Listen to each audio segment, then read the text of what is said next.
Among the most infamous verses in the Hebrew Bible, Exodus 32:8 stands as a stark depiction of covenantal betrayal. They have turned aside quickly from the way which I commanded them. They have made for themselves a molten calf, and have bowed down to it, and have sacrificed to it, and said, "These are your gods, O Israel, who brought you up from the land of Egypt." Traditional interpretations of this passage, ranging across rabbinic midrash, classical commentaries, and modern theology, tend to focus on its moral, narrative, and symbolic dimensions.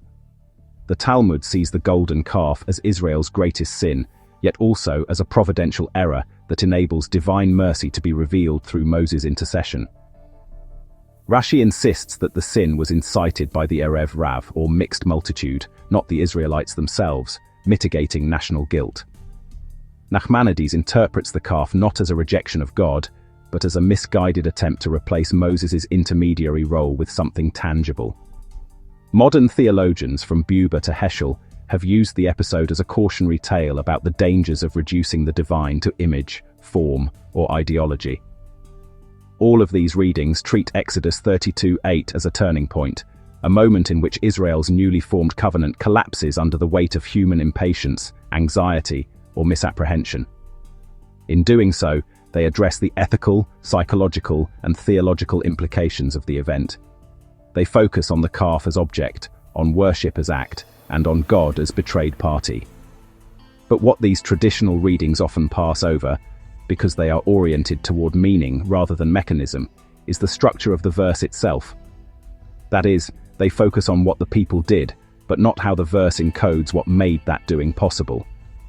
They treat the golden calf as a symbol of error, but not as the outcome of a system.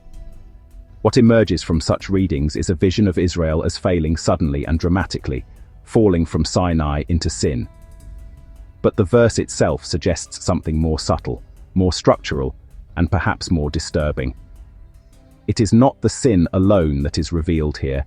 It is the world in which the sin becomes logical. The golden calf does not erupt from nowhere. It is not random. It is the natural product of an inverted structure. And that structure, when read not only semantically but syntactically, letter by letter, triad by triad, tells a story of progressive reconfiguration, of authority emerging from chaos, perception formed within misalignment, leadership devouring its source, and worship becoming the architecture of captivity. This analysis seeks not to replace traditional interpretations, but to resituate them. The moral readings of sin and redemption, the theological debates about representation and mediation, the rabbinic efforts to pass blame and mercy, these are all responses to the reality that this verse exposes. They arise after the system described has come into being. Our task here is to examine that system itself, to treat the verse not as an isolated event, but as a structured unfolding, where every letter, every triad, every syntactic decision carries weight. We will not ask only what Israel did, but how the verse tells us that what they did was the inevitable result of a world already turned upside down. What follows, then, is not a commentary on the sin of the golden calf. It is a structural anatomy of apostasy. A descent not into immorality, but into a false religious order, complete with its own logic, rituals, and sustaining perception. Traditional readings ask, why did Israel fall? The syntactic reading asks, what structure made the fall make sense? This is not just a story of idolatry. It is the construction of a system that stabilizes disconnection from God, until that disconnection feels like faith. Before we can understand what this verse means, we need to understand how we are reading it. The verse we're studying is Exodus 32:8, considering the Masoretic text with vowels removed to best represent the Paleo-Hebrew original. This verse is exactly 63 characters long. That's not incidental. It means the verse can be broken into 21 sequential groups of 3 letters. These are not words. Many of them do not correspond to recognizable vocabulary. Instead, we are treating each 3-letter sequence as a symbolic unit, a triad, made up of individual Hebrew letters in the order they appear. This is important because in early Hebrew, each letter carried its own symbolic meaning. These were not just sounds, but conceptual markers. For example, mem represents water, chaos, or formlessness. Yod represents a spark, an initiating force. Resh represents a head, a leader, or the beginning of something structured. By combining three of these in sequence, we can interpret the emergent logic of that triad, what kind of action, structure, or state it points toward. Rather than interpreting the verse word by word, we are reading it structurally, triad by triad, tracing the flow of meaning from the symbolic relationships between letters. This lets us see the deep syntax of the verse, what is happening beneath the surface of the narrative. Out of the 21 triads, we begin by grouping them into 7 sets of 3. These form the first tier of interpretation, 7 larger conceptual units. Above that, we identify 3 top-level movements, each made of 2 or 3 of those larger sets. So this is a layered reading of 21 base triads, 7 combined structures, and 3 top movements. The very first movement of 9 characters sets the tone.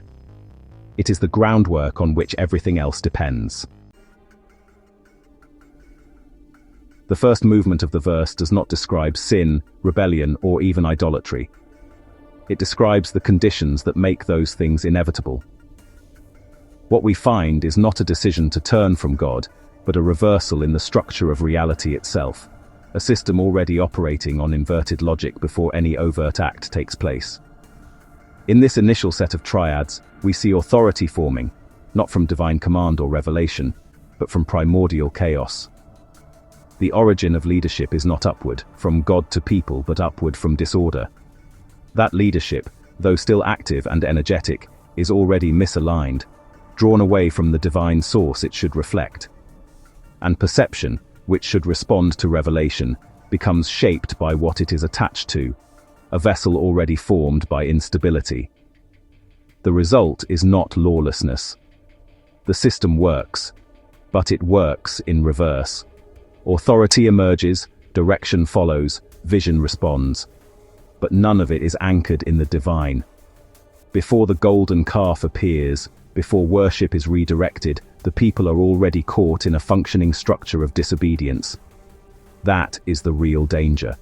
Not a broken system, but a working one, just built from the wrong origin. This is foundational inversion. A collapse not of obedience but of the very ground where obedience could take root. Triads 1 through 3 reveal that what looks like leadership, movement, and insight can all arise from disordered origins and still appear coherent. It is not chaos that leads to collapse, but coherent disorder. What follows in the verse will not be a fall, but a logical conclusion. The first triad sets this structure in motion, Mem Yod Resh. The initial letter, Mem, signals the deep waters of chaos, unformed, unstable, generative but disordered. It is the environment of flux, the condition of everything without form. From within that chaos, Yod emerges, the initiating spark, the point of activation or formation. Yod is not passive, it creates motion. But here it draws not from divine revelation, but from the chaotic substrate of Mem. That action gives rise to Resh, the symbol of authority, the head, the leader. This is the core of the inversion. Leadership does not descend from heaven, it ascends from disorder. The system still produces hierarchy, structure, and command, but its foundation is turbulence. Leadership exists, but it is animated by misaligned power. This is not absence of order, it is reversed order.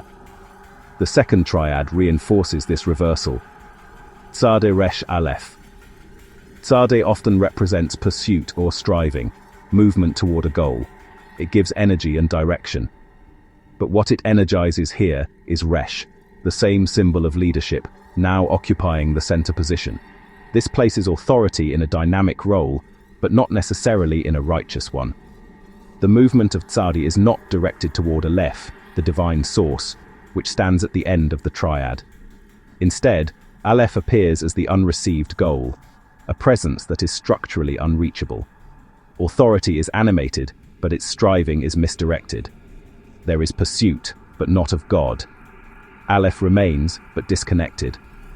This is not abandonment of leadership, but its redirection, still active, still leading, but away from its proper origin.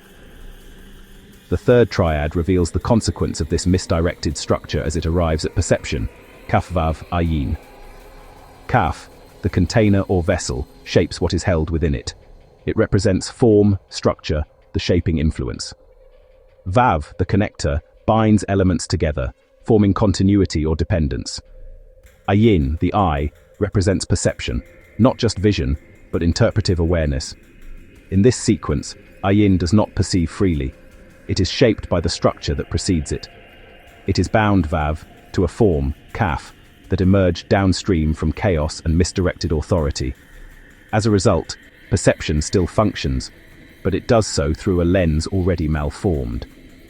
What the eye sees is determined by the container that holds it and the link that binds it. There is no blindness here, only misperception.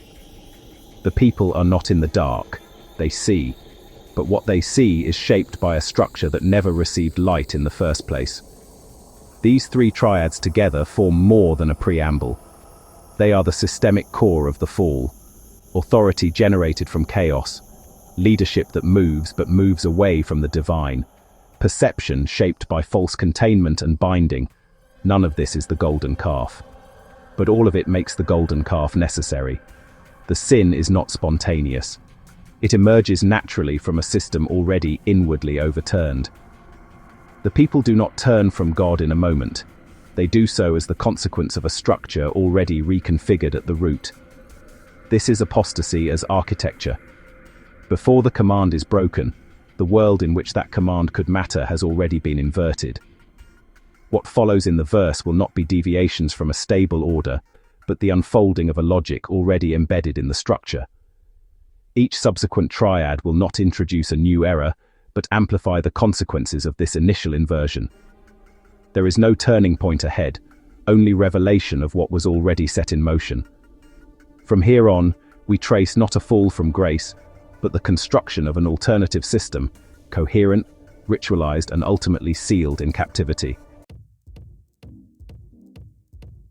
The verse now turns inward in the next 9 characters. What was previously a foundational misalignment becomes something more dangerous, a systemic inversion that begins to operate against its source. This isn't yet visible as idol worship, nor is it open rebellion. Instead, we are shown a deeper collapse, the internal structure of covenant mediation redirecting its own flow. The outer forms remain in place: leadership, identity, instruction. But their internal logic is beginning to reverse. That is the key. Nothing breaks, everything continues, but it continues in the wrong direction. This reversal is first encoded in the triad Resh Shin Aleph. The initial letter, Resh, stands again for authority or leadership, the head, the visible crown of the structure. But this time it is not being initiated by Yod, the divine spark, nor drawn by Tzadeh toward its source. Instead, it is shaped by Shin, the letter of fire and transformation. Shin is a volatile force. It refines when governed, but mutates when unrestrained. Here it acts on Resh, not as holy fire descending from God, but as inner combustion. This transformation pushes toward Aleph, the silent divine origin, but not to receive from it. Aleph is now placed at the end, syntactically subordinated. It becomes an object, not a source. This is not destruction of the divine, but its reprocessing. Leadership, still fully operational, begins to treat the origin it once served as raw material. It reshapes divine authority into a projection of its own image. Aleph is not removed from the triad, it is absorbed. Leadership no longer listens, it translates. This is the turning point, when mediation begins to speak on behalf of God while no longer speaking from God. It is not rebellion in the external sense, it is internal inversion, authority producing its own mandate, using the name of God to authorize what no longer arises from him. The next triad, Yod Shin Resh, brings this reversal into the level of identity. Yod, the initiating spark, once again activates Shin, but now that fire flows into Resh. Leadership is no longer something appointed, it is something produced. The self now becomes its own source of identity. Israel still acts, still moves, but not from calling. They act from internal combustion. Their identity remains intact in form, they are still the people of God. But the force animating that identity has shifted. What once was oriented by the covenant is now energized by volatility. This is selfhood not grounded in obedience, but in momentum. The system is not frozen, it accelerates, but it accelerates in the wrong direction. This progression leads directly into the third triad, Lamd He Yod. Here we see what the system was meant to be. Lamd signifies teaching or guidance, Torah, instruction.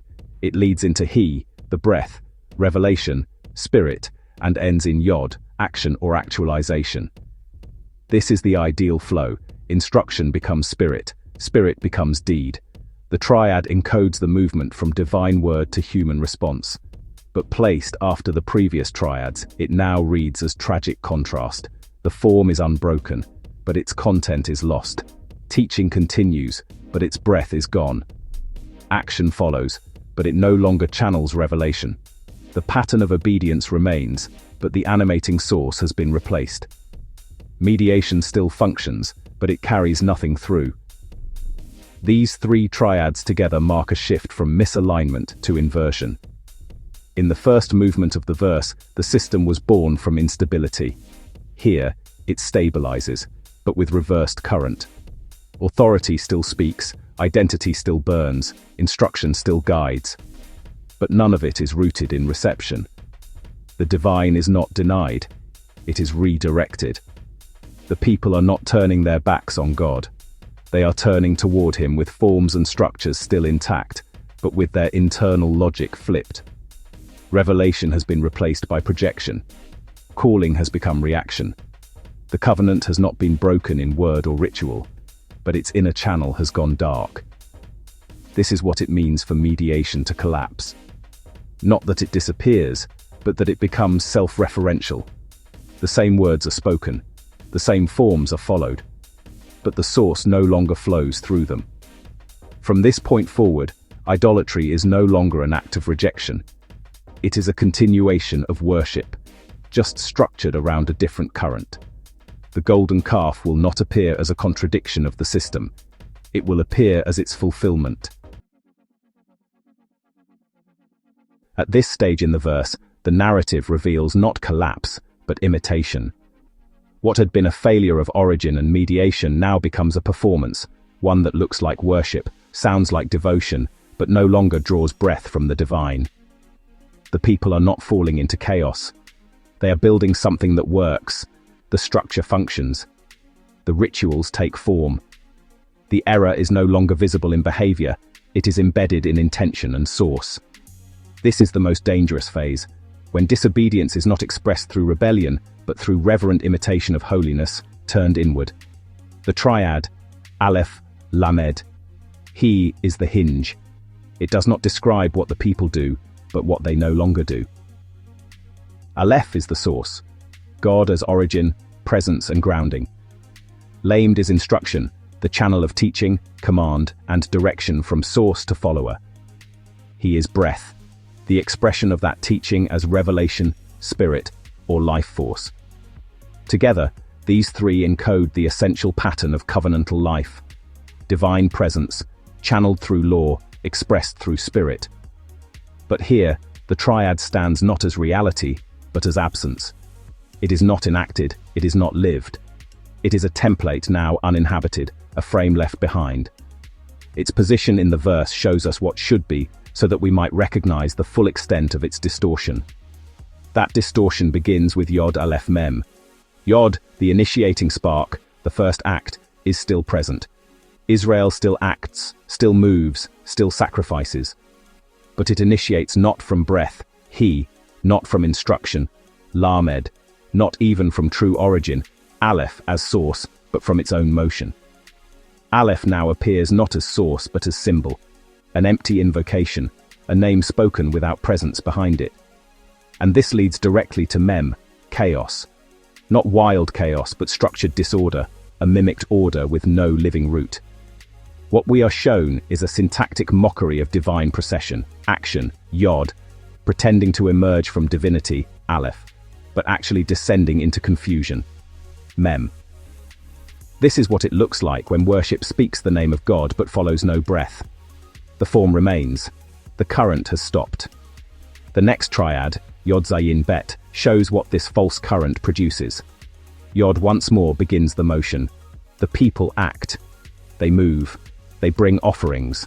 But that action now takes on the shape of Zayin, the blade, the weapon. This is not accidental violence. It is ritualized aggression. Zayin in this position is not open warfare. It is the sharp edge of sanctity turned against its source. Worship becomes a tool of harm, not rebellion in the streets but desecration in the sanctuary. And where does that violence go? It strikes Bet, the house, the interior, the sacred space, the soul. The house here is not merely a building. It is the space meant for God's presence, the inner chamber of the people, the sanctuary of identity. Worship becomes the means by which that house is defiled. The people do not break the system. They follow it. They copy the motions. They repeat the gestures. But every gesture is a cut, every chant an incision. The house bleeds from its own liturgy. This is not only a commentary on leadership. This is imitation. The people have watched their leaders turn from breath to will, from divine word to human assertion. They follow. Not because they hate God, but because the forms still look holy. The priests still speak in sacred tones. The sacrifices still burn. The golden calf still shines. But now the worship that once connected heaven and earth binds only the worshipper to the system. Breath has left the structure. Only echoes remain. Together, these triads expose the logic of idolatry as systemic imitation. Not the invention of a new religion, but the repetition of covenantal form with covenantal substance removed. The structure is syntactically complete: action, authority, offering, devotion.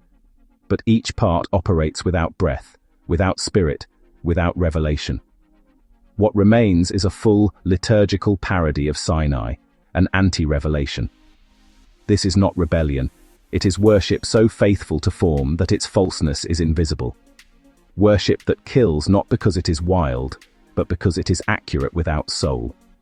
This is what it means for worship to mimic without breath. When liturgy becomes the grave of revelation. When the people no longer need to hear God, they only need to repeat the actions of those who once did. And so they descend, not in chaos, but in perfect imitation of truth, carried forward by their own hands into a house now empty, now bound, now wounded from within. At this stage of the verse, the dynamic of idolatry completes a critical shift, from failure to formation. The earlier triads exposed disintegration, leadership disconnected from its source, identity unmoored, guidance hollowed out.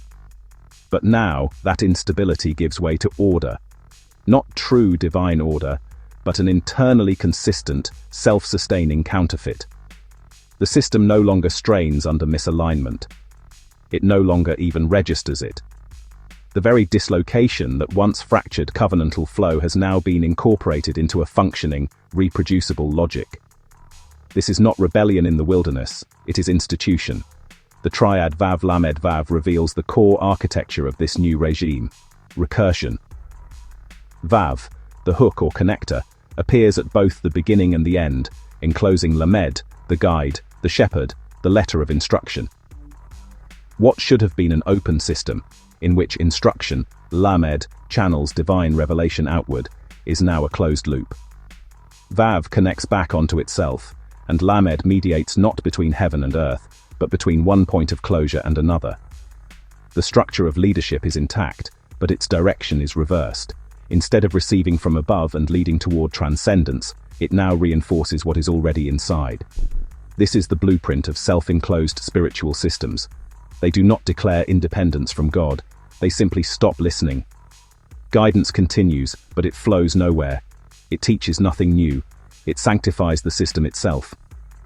From within that closed system, the triad Vav Yod Tav demonstrates the sanctification of misalignment. Again Vav binds, but this time it links action Yod directly to the symbol of the covenant Tav. The people are not passive.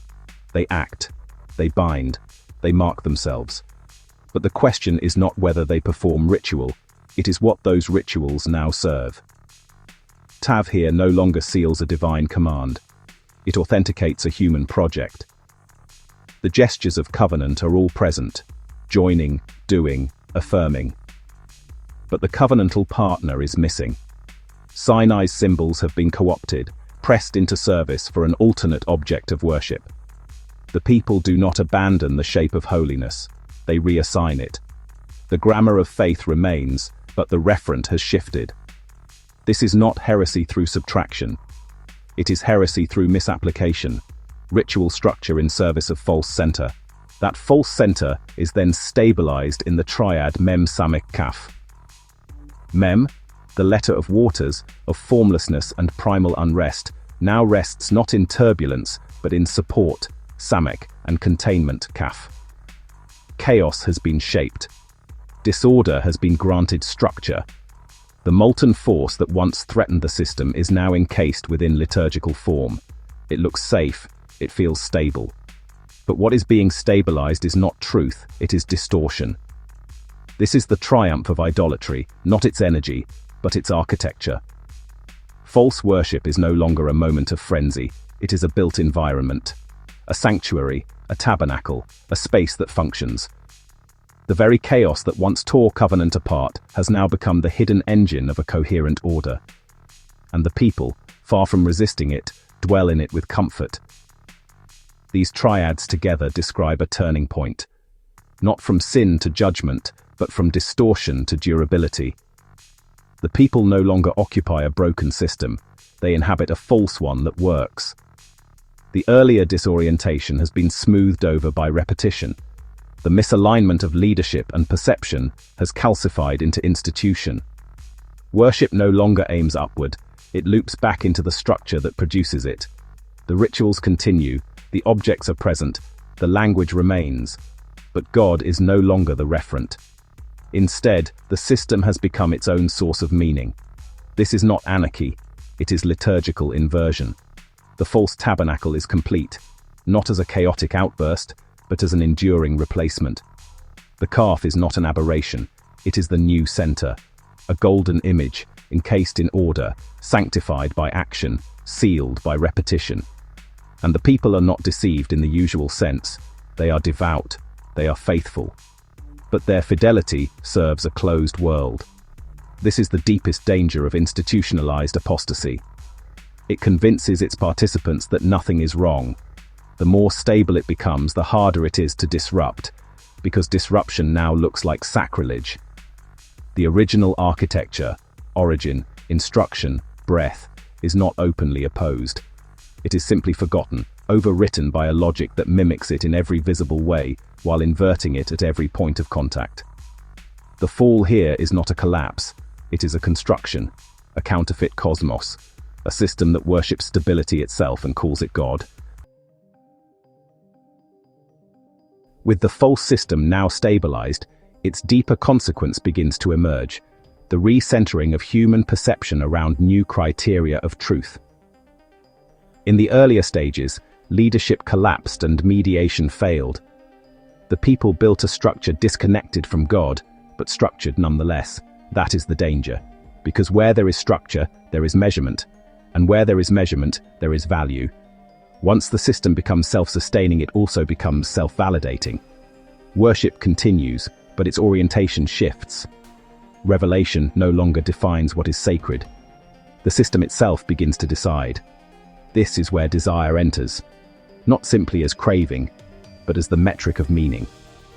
With the divine displaced, the standard of holiness becomes what compels the eye, what moves the crowd, what appears powerful or effective.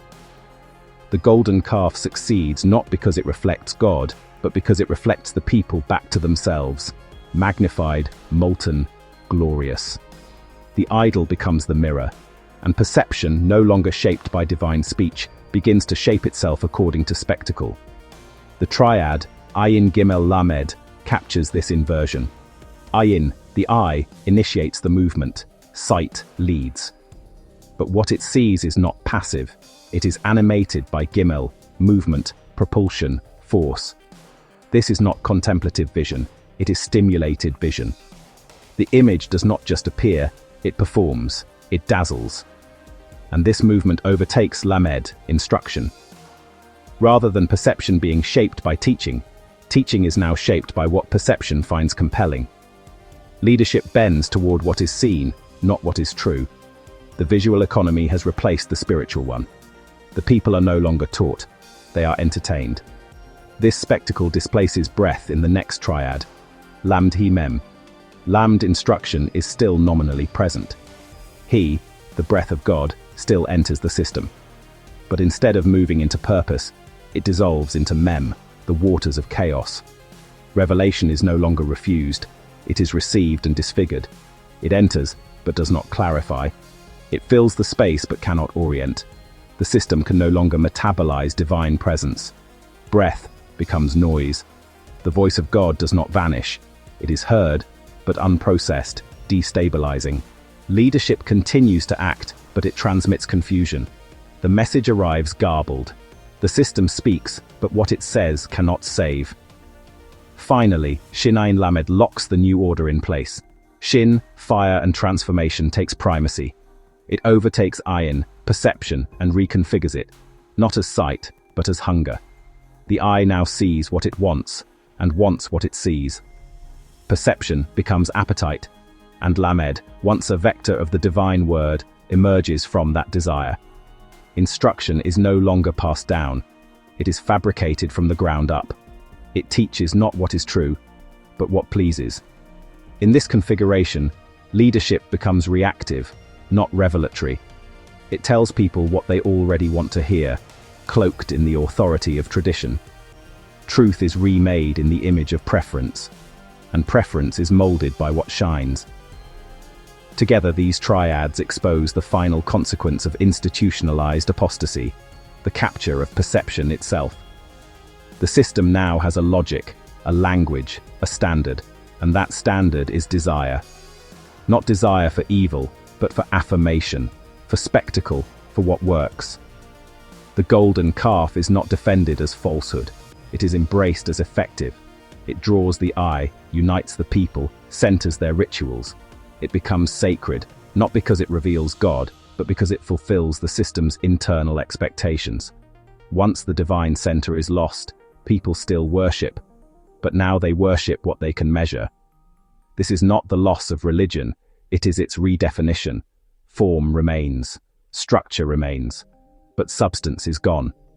The breath has departed, and the people do not mourn its absence, because the system still delivers rewards. The idol gives them what they want, it animates their vision, it frames their leadership, and it tells them they are righteous while doing it. This is how idolatry becomes impervious to correction. It replaces not just the content of worship, but the criteria by which truth is recognized. The people no longer ask what God has said. They ask what seems right in their eyes. And once perception becomes the arbiter of holiness, the divine can no longer be heard, only seen, and only in the shape they already expect. Desire, once normalized, does not remain passive. It seeks confirmation through action, repetition, and public pattern. When desire becomes a system, that system demands demonstration. The internal collapse of perception becomes an external choreography. What was seen must now be done.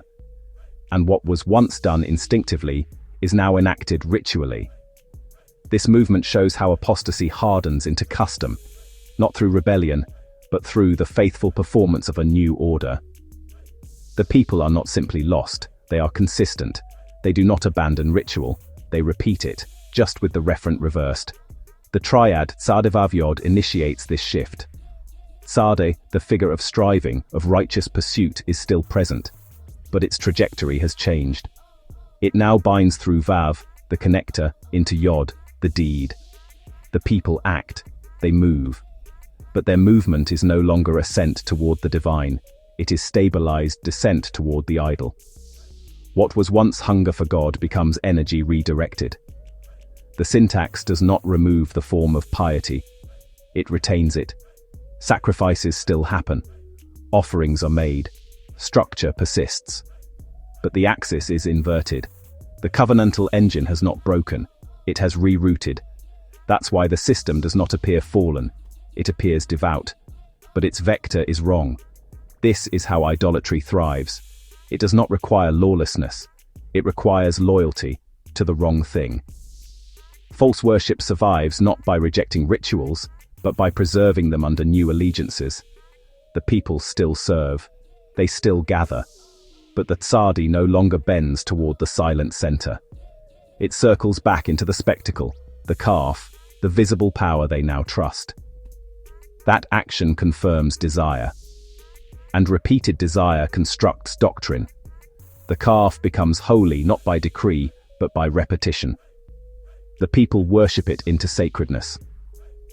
The second triad, Resh Shin Aleph, returns like an echo, first seen in the earlier movement of leadership's collapse. Its reappearance here is no accident. Resh, authority, again leads, infused by Shin, the fire of transformation or consumption, and terminating in Aleph, the divine origin. This is the structure of self-devouring leadership, authority burning through the source it was meant to represent. But this time, it is not a moment of failure. It is a pattern. The same triad recurs. The consumption of God by leadership is not an exception. It is now policy. The people don't just permit this model, they perpetuate it. Authority is no longer expected to transmit revelation. It is expected to replace it. The leader becomes the center, feeding on the divine name while hollowing it. The structure has turned parasitic and institutionalized the appetite. This repetition reveals that the system is not adrift. It is stable. Its cycle is recursive. And because it works, it feels justified. The leaders retain their place. The rituals retain their form. The people retain their sense of belonging. But the whole system feeds off the silence of God. It is designed to keep the breath out while continuing to move. And so it does. It moves efficiently. It leads confidently. But it cannot deliver life, only continuity. The third triad, He Dalet Resh, breaks in like a flash of memory. It shows the path that was meant to be taken. He, the breath, the revelation, the divine impulse opens into Dalet, the door, a liminal space, a crossing point, a moment of decision. That door leads into Resh, legitimate authority. This is the divine order. Breath becomes entry. Entry becomes leadership. God reveals, the people receive. Leadership manifests. This is what Sinai offered. This is what covenant demanded. But in this context, the triad is not a prescription. It is a lament. The structure appears here not as the future, but as the foregone. The door remains in the text, but the people have walked past it. It is the shape of the path they refused. This triad functions like a syntactic ghost. It marks what was possible. It shows the breath waiting, the doorway open, the authority pure. But it is surrounded by triads that testify to another path, one already taken and now ritualized. The presence of this triad is mercy, but it is not victory. It is a call to see what could still be, but is not. The people do not return, they continue. Together, these three triads mark the final confirmation. Apostasy has become embodied. It is not a break, it is a rhythm. The people act, repeat, perform. Their behavior is not chaotic, it is choreographed. But the dance steps now lead away from the mountain. The shape of Sinai remains, but it has been refilled with a different spirit. Sacrifice continues, but it now strengthens a false center. Leadership continues, but it now affirms error. Ritual continues, but it now engraves rebellion into the very structure of worship. This is the terrifying clarity of this moment in the fall. Nothing has to collapse for truth to be lost.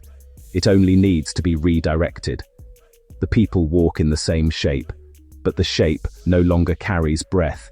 It carries fire, and the fire does not illuminate, it consumes.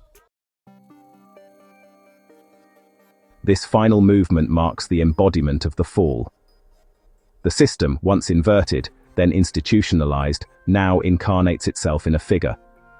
False worship is no longer just an error in structure or perception. It is now a lived reality, carried by a charismatic leader who emerges directly from the misaligned system.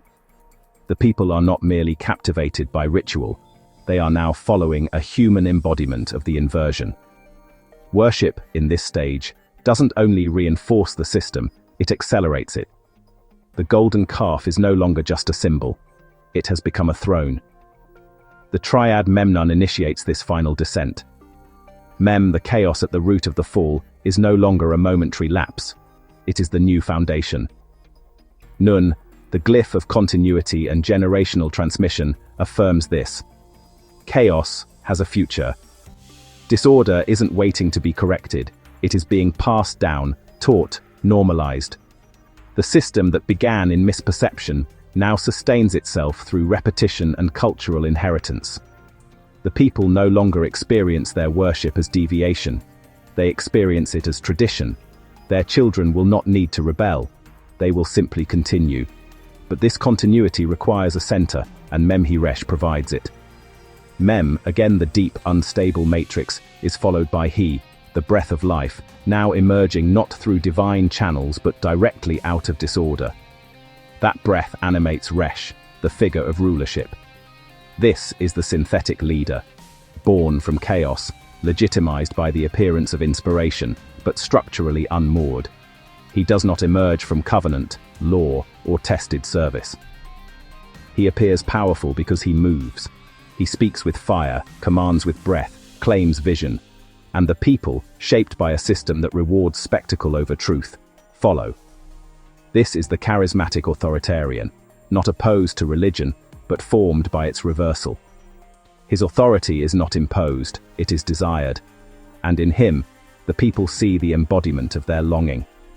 He confirms the structure because he is the structure.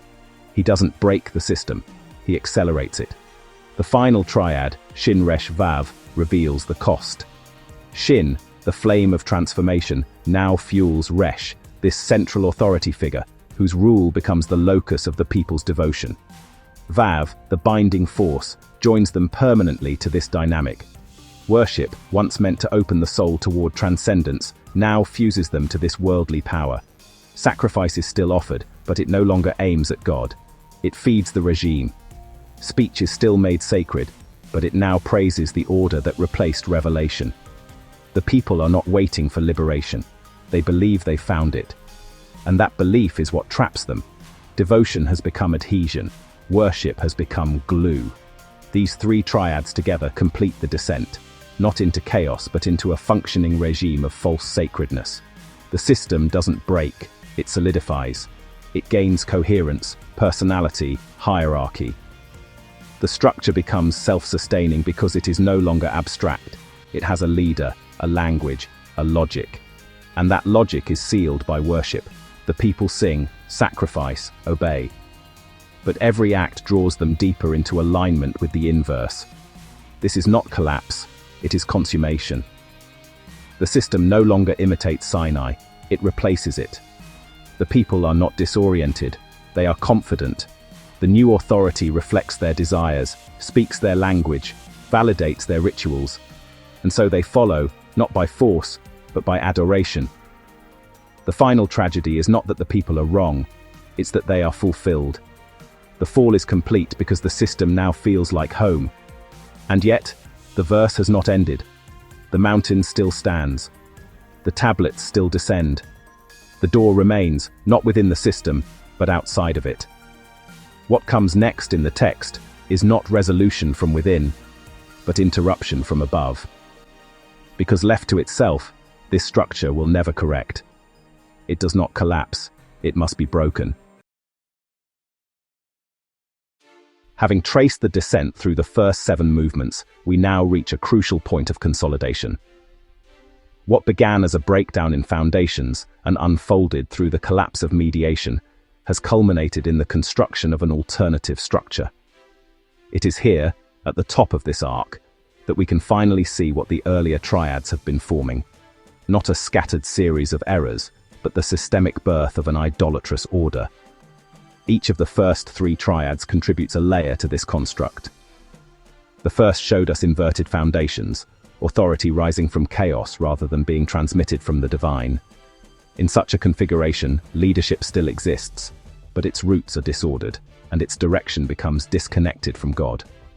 Perception does not vanish, it simply reorganizes itself around whatever structures remain. The people still see, still act, still worship. But the interpretive ground beneath them has shifted. The second triad revealed the consequences of this inversion. Mediation collapses. Leadership no longer transmits revelation. Identity becomes reactive rather than responsive. Instruction becomes hollowed out. Crucially, this does not mean the system stops functioning. Worship continues, ritual continues, but they no longer carry God. Idolatry then is not first a choice, it is first a vacuum. When mediation fails, something else must speak. Something must fill the silence where breath used to be. The third triad shows what rises in the wake: false structure. What the people build is not chaotic but coherent. They do not reject the pattern of divine worship, they mimic it. They construct a system that looks like the tabernacle, speaks like covenant, and performs like devotion. But its referent has changed. It is a tabernacle without Sinai, a liturgy without breath, a leader without God. It has architecture, energy, and collective will. But it is inverted at every level. What emerges first from their interrelation is the recognition that false systems can hold together. There is no breakdown between these movements. They cohere. Authority, even when misaligned, produces momentum. That momentum, once separated from revelation, fills the vacuum left by silence. And perception, shaped within that flow, becomes the mechanism that affirms the entire order. Each part supplies what the others require. The structure is closed, not by suppression, but by fulfillment. Every piece doing its part, but all of them moving in the wrong direction. There is no visible rupture. The error is invisible because it is systemic. Perception, in this configuration, plays a decisive role. It completes the circuit. What begins as a misaligned origin and becomes a directionless striving does not simply run aground. It becomes self-evident truth through the shaping of the eye. Ayin, the faculty of vision, no longer functions as a check against deviation. It has been captured. It affirms what should be questioned. The people see what the system has trained them to see. And in that sight, they no longer recognize the misalignment. They perceive consistency, motion, structure, and believe that to be enough. The eye has been turned from witness to warden. Striving continues, but it has become detached from instruction.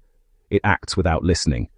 The pursuit of holiness, disconnected from revelation, becomes raw energy, an engine driving the system forward.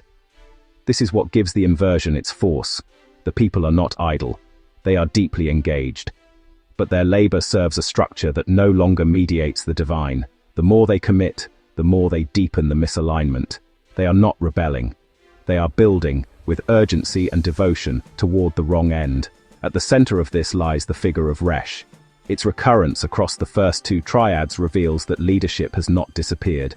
It has been redefined. It speaks, it moves, it commands. But it no longer receives. Instead, it interprets chaos as order and offers it back as structure. What once served as a conduit for the divine now becomes the anchor of a closed world. Leadership persists, not in its absence but in its inversion. That is what makes this system durable. It is not leaderless. It is led by the mirror image of what leadership was meant to be. The result is a structure that masks its inversion through function. The people still strive, still follow, still see. The forms of covenant remain, but emptied of content. Ritual continues, but its telos is reversed. Worship functions, but it orbits an origin it no longer knows. That is the true danger of this sequence. It shows us that idolatry is not first a matter of belief, it is a matter of structure. And once that structure coheres, once perception is shaped, energy is misdirected, and authority is redefined, the system becomes self-sustaining. It appears holy, but it only points to itself. This is the threshold we now stand on, a complete, functioning, self-confirming religious architecture, built entirely out of inversion. It does not collapse under its own weight. It does not appear corrupted. it appears whole, and that wholeness is precisely what renders it impervious to correction. With the first arc having shown how idolatry arises from structural inversion, the second arc now exposes the mechanism by which it becomes irreversible. If the golden calf was the product of systemic failure, what follows is the consolidation of that failure into a functioning system, a system that can no longer be corrected without dismantling itself. The fourth through sixth triads describe not the birth of idolatry, but its entrenchment. The key shift here is that error ceases to feel like error, it begins to work. The process begins with normalized distortion. The system no longer listens to anything outside itself. Guidance loops back, action is sealed in covenantal form, and even chaos is given the appearance of order. Rituals proceed, structures hold, the community continues to worship, but what they worship, and why, has changed. The most dangerous element of this stage is not doctrinal corruption, but functional regularity. Falsehood that malfunctions is easy to reject. Falsehood that stabilizes is difficult to notice. The text shows that once distortion becomes predictable, it also becomes livable, and thus nearly impossible to dislodge. From here, the descent reaches the level of perception. This is not about abstract theology, it's about how attention is governed. The system succeeds because it captures the eye. Once sight dominates, listening becomes obsolete. Breath, the invisible, the received, is no longer present. Discernment is not destroyed, it is reprogrammed. People no longer respond to what is true, but to what is compelling. They follow what gleams, what moves, what satisfies the sensory field. And because they see what they want, they cease to question it. This is not the result of external deception, it is the internal collapse of spiritual vision. The idol does not only replace God, it replaces the need to seek Him. Finally, misalignment is no longer accidental. It becomes willful. Actions continue, but they are redirected. Leadership continues, but it repeats its inversion. Most strikingly, the legitimate path, the structure of true mediation, is still there. The text includes it, syntactically present as negation. But it is not taken. This is not the story of a people who couldn't find their way. It is the story of a people who walked past the open doorway and chose the path they had already rehearsed. Apostasy at this stage is not confusion, it is momentum. The people do not fall into error, they proceed in it, eyes open. Here the verse shows its full structural brilliance. Apostasy becomes policy. The system now defends itself. Because worship continues, any challenge to the system feels like instability, not correction. Leadership is invested in the pattern. Ritual life is structured around it. The community's shared sense of reality is rooted in it. To question it would require unraveling everything. So the system resists, not because it is evil, but because it believes itself to be faithful. This is the tragedy. The institutions meant to preserve truth now perpetuate inversion. These three triads do not simply follow one another in sequence, they form a closed system.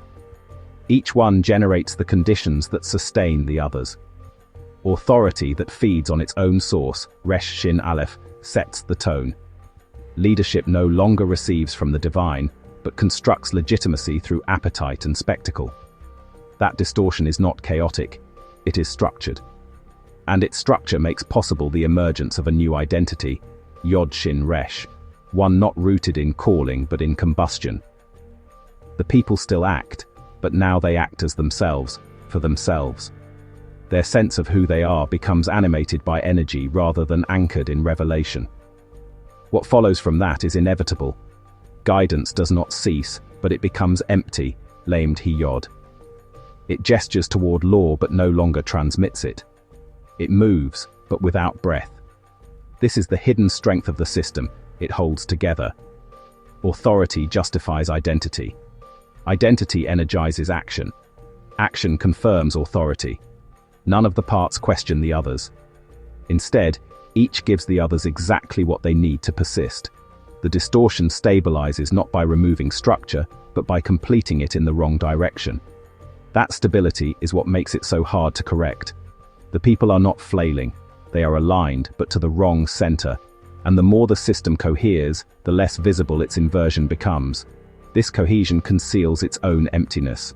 Leadership speaks with force, identity is lived with sincerity, action follows familiar forms. But the breath is missing. Revelation has been replaced by repetition. What the people once received, they now generate. What they once awaited, they now manufacture. The surface remains sacred, but the current has reversed.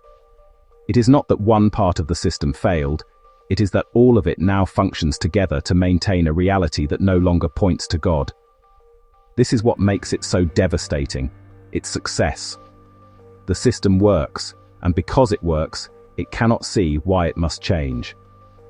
The warning, then, is not about dramatic rebellion. It is about how easily a system built in misalignment can stabilize, how perception can adjust, and how good intentions can become guardians of falsehood. Apostasy becomes invisible, not because it hides, but because it functions. And once error is institutionalized, it does not need to persuade, it only needs to continue. This final triad gathers the full weight of the passage and delivers its most profound and unsettling insight. By linking the arc of inversion, the subsequent entrenchment of that inversion into a stabilized order, and the rise of a charismatic leadership born of that order, the text reveals not merely the anatomy of idolatry, but its final state. A system of false worship that appears complete, functions with internal coherence, and sustains its captivity through devotion itself. The descent begins subtly. Authority arises, not from divine transmission, but from turbulence. Resh does not vanish, it emerges at the head of a new order, one energized by the wrong source. Chaos is not eliminated, it is structured. Mediation is not lost, it is hollowed out. The people do not stop following, they follow leadership that no longer hears. They do not stop seeing, they see through eyes already shaped by systemic disorder. The inversion is not rebellion, it is redirection. Religion does not collapse. It continues, with all its forms and functions intact, but oriented toward a center that no longer carries God. That orientation hardens. The system stabilizes, not by suppressing its errors, but by building consistency out of them. Instruction loops inward. Chaos is housed. Action is sacralized, not by its alignment with God, but by the replication of covenantal form. The people do not know they are off course. The architecture looks familiar. Worship continues. The patterns resemble Sinai, but they echo nothing beyond themselves. The golden calf is not merely tolerated, it becomes the liturgical center, the object around which everything else now organizes. In this world, the line between form and truth has been severed, and because the form remains, truth is no longer sought. It is assumed. Then comes the leader, not imposed from without, but produced from within. This is not Pharaoh returned. This is Resh reappearing, shaped by the very forces the people have normalized. Leadership emerges from breathless momentum, not revelation. Its authority is charismatic, not covenantal. Its legitimacy is drawn from effectiveness, not origin. But it functions, it speaks, it leads, and the people follow, not out of fear, but because the system rewards movement. This figure is not a tyrant. He is a shepherd of the inverted world, a head crowned by ritual energy and communal sincerity. His rise is not imposed, it is organic. He is the embodiment of their collective misalignment. Worship at this point no longer opens toward God, it encloses. Every sacrifice affirms the system. Every ritual deepens its grooves. The people are not confused, they are devoted. But that devotion no longer connects them to transcendence. It binds them to what they have built. Their offerings nourish the regime. Their songs reinforce its authority. Their prayers do not ascend, they circulate. And in that circulation, they become the seal. The structure is not sustained by oppression, it is sustained by reverence. The people serve the idol not because they have forgotten God, but because they believe they are still worshipping Him. This is the closed circuit of captivity. Chaos generates unauthorized rule. Rule animates distorted worship. Worship confirms and feeds the chaos. The loop does not fracture. It reinforces itself at every level. No component challenges the others. Each supports the rest. The system does not resist correction out of malice. It resists because it believes it is whole. And the tragedy is that it functions. It brings order. It creates belonging. It sustains meaning. But it does so in a direction entirely opposed to its original design. What makes this final stage so dangerous is not its wickedness, but its plausibility. It feels right. It rewards loyalty. It offers purpose. And in doing so, it renders outside intervention suspect, even blasphemous. Any voice that challenges the system must sound like disorder.